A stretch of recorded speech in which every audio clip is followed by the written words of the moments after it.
Welcome back to Domingo Live, Competencia Folklorica de Tejas 2026. We've been talking about Folklorico all morning, but we're going to have some video for you in just a couple of minutes. But who better to talk to us about Folklorico than these two experts right here? Absolutely, representatives from Alcorta's Compañía de Danza Folklorica. We've got Sammy Alcorta, and we also have Sasha Alcorta. Talk to us about this competition that's happening this coming Saturday, and everybody's invited. This weekend, we're hosting our 14th annual Competencia Folklorica de Tejas, and it's a really fun weekend if you enjoy dance, if you enjoy culture, because what's different than, say, it's one of our productions like Inolvidable, where it's a specific night and you go in. This is an all-day event, all Saturday and Sunday. So if you're free from 9 a.m. through 9 p.m. on Saturday and you want to take a stroll to the Hilliard Center, to the Salina Auditorium, watch some folklorico companies from all over Texas, as far as Michigan, and as far down south as Tamaulipas, come take the stage.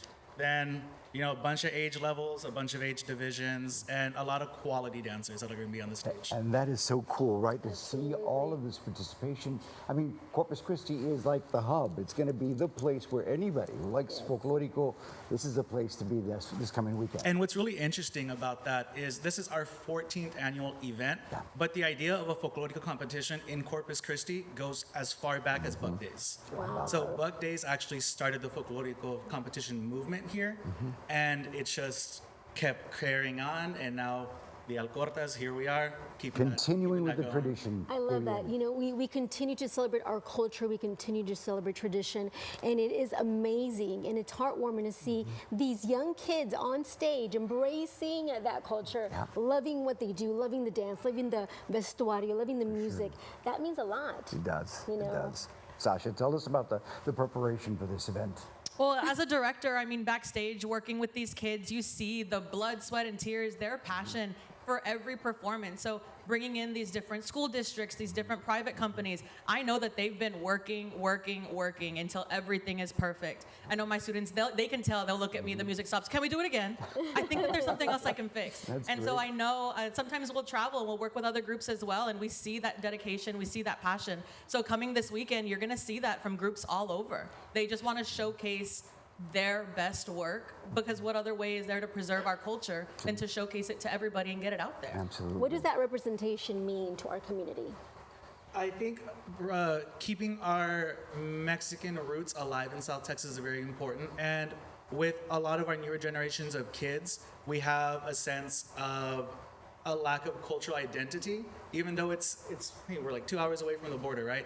But it's great to keep our culture connected through dance and music, because even a lot of our younger kids, I was teaching Spanish for 6 years at high school, and just because a child is of Latino roots doesn't mean they're invested in the culture of it. And so we have, and I always tell my other dance friends, I tell them, hey, even at my entire studio, maybe 5% of my students can all speak Spanish. Wow. And so their connection to the culture is the dance and is the music. And that's the kind of the great equalizer when you do something like this, that you're going to help embrace a culture that sometimes is overlooked. Sometimes we need to get out there and show folks that this is the talent that we possess, from the very little tiny ones like Bea. Bea started at what age? 3. 3 years old doing Folklorico. And you know, mind you, as a parent, I'm not the kind of person that pushes my daughter to do anything that I want her to do, even though I really did want her. I took her to the class so she can see for herself. She sat there and she watched them and she just jumped right in. I have a video where she's like, why are my shoes making noise, Mommy? Why are my shoes? So she wanted to, you know, as soon as you have to be able to introduce that, you know, to your children so they can embrace it. I want to know what your mom says, Mrs. Cynthia Alcorta. You know, watching y'all take over the legacy, and of course attending, because she does attend these competencias, and she is the one that's judging, and she is woo.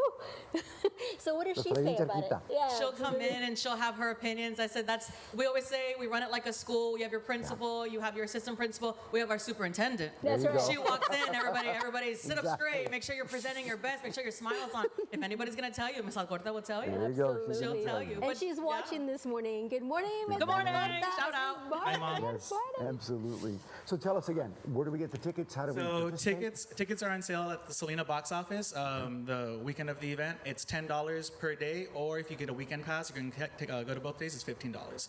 And again, that's 9 a.m. to 9 p.m. And then Sunday, we start at 8 a.m. and we finish at 3. Very cool. And there's also shopping, everybody. So you walk in and you get to, of course, pick up something that you are not going to find just anywhere, whether it's jewelry, whether it's purses, whether it's stuff for the hair, they've got it all too. It's all there. Yes. Very, very cool. Well, Sasha, thank you. And Sammy, thank you, as always. And thanks to Mom. Always. Well. Always. Getting you guys here, that's important. So we've got some video from one of your past performances. It's called El Gavilan. Got any history on El Gavilan? Gavilan is a dance from the state of Jalisco, and so we have our charros, we have our girls in their listones dresses, and the dances from Jalisco are the most representative of Mexico for a wide audience, because when people think folklorico, they think big hats, charros, they want the big dresses, they want jaraba tapatio, they want son de la negra, they want mariachi music. Right. And I mean, it's a staple. All of our shows, you're going to see Jalisco because you got to give the people what they want. Yes. Absolutely. But I also say they got to eat their vegetables too. So we'll bring like indigenous aspects, different pieces that are new investigations and things like that. So, it's just something that we like to showcase. And it's actually, we've been doing that one for a while, so it's part of our like. We call it our staple piece. We go, Sammy, come on, we got to give it to them. They're waiting for it. It's what they want. They're here for it. Absolutely. Gavilan is one of my favorites. It's one of my favorites. Tell us a little bit more about what we're about to see. So that'll be for my dance from Jalisco, but I want to take a minute to thank our sponsors for Of course, CFT. yes. Sure. So HEB is always there for us since we're hitting 28 years that our company has been around. So they're a good sponsor for the Competencia. Also, it speaks to the level of artistry that we have, that we bring in, that we have the support from the Corpus Christi Cultural Arts Commission, Right. the Texas Commission on the Arts, and the National Endowment for the Arts. And so we're the only folklorico competition that has the 3 state, local, and federal support for our artistry. So that speaks to the talent that comes to the stage. Isn't that amazing to be able to have that attention, and it's all going to be focusing on Corpus Christi, where tradition is key to success, and we have a wonderful, rich cultural history here, thanks to folks like you and your family. And then we also have our adjudicators that come in from Mexico. Yes. So we have 4 main adjudicators that are going to come in and judge all these pieces. We have Israel Mancia from the state of Hidalgo. We have Dr. Victoria Barriga coming in from Chihuahua. Dr. Carlos Terrazas coming in from Durango. And then from San Jose, California, we have Samuel Cortez. Man, what a lineup I know. of folks that are backing this, that are professionals. They're going to be watching, all eyes on your event, this Competencia. It's Absolutely. amazing. Yeah, and this is a good opportunity if you're in the Corpus Christi, South Texas area, and it's not just Corpus, because if you're interested in dance, and then maybe Yes.